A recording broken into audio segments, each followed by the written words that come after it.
Hello and welcome to another Doctor's Assistant 1 video. Today I'm doing a review of another Doctor Who comic book review even.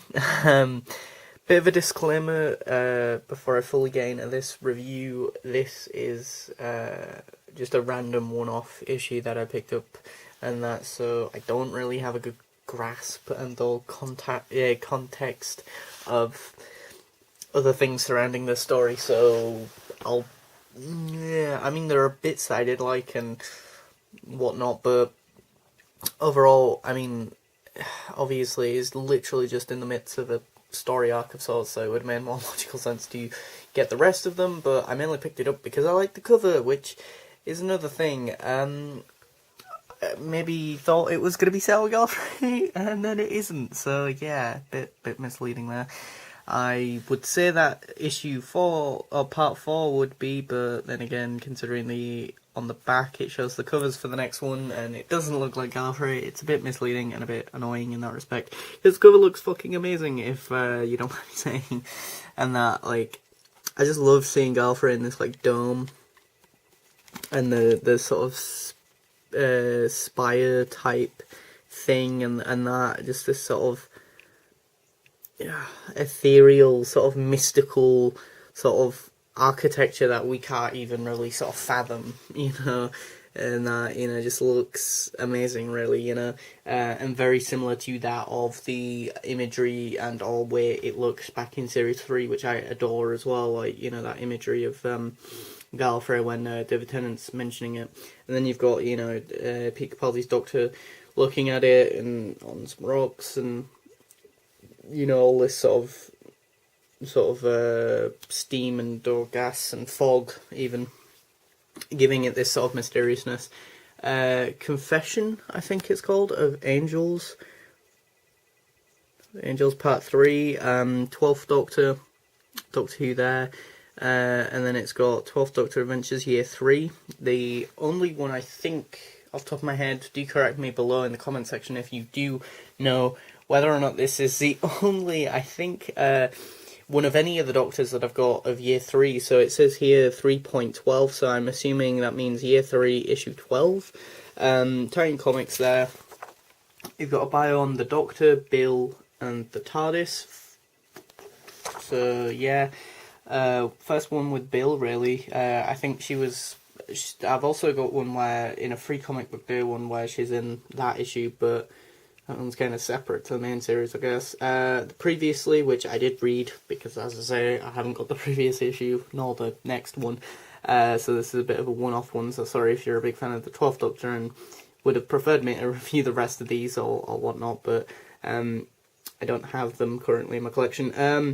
Titan Comics website, Twitter and Facebook to give them feedback and whatnot. Advertisements for the graphic novels on the back, what they had out for that month of this release, with Doctor Who stuff and that. Variant cover, which looks really cool as well.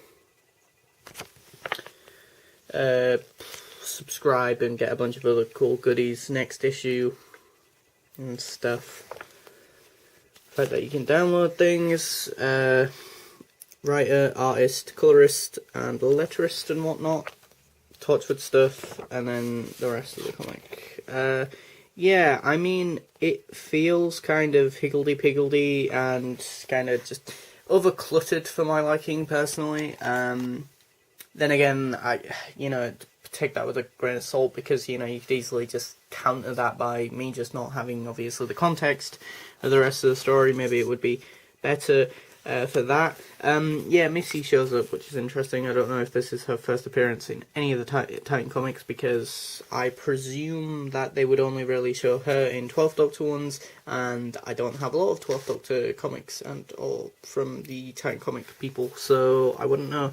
The thing about Without Hope, Without Witness, Without Reward thing, is that like the new the 12th Doctor's sort of motto now and all thing, sort of code of sorts, like, the never cruel, not cowardly thing, Because if so, it's a bit odd, really. I mean, I don't mind that line just for the fact that it's a bit odd. If it is trying to replace the whole never cruel, not cowardly thing. But yeah, you have the Heavenly Host people as well as the Weeping Angels, which are awesome, to be honest. The Weeping Angels are very dark and scary in this. And then you've also got Nardole as well, who takes on quite a significant part. Oh, not significant part, but takes up a significant part of this issue, to be honest.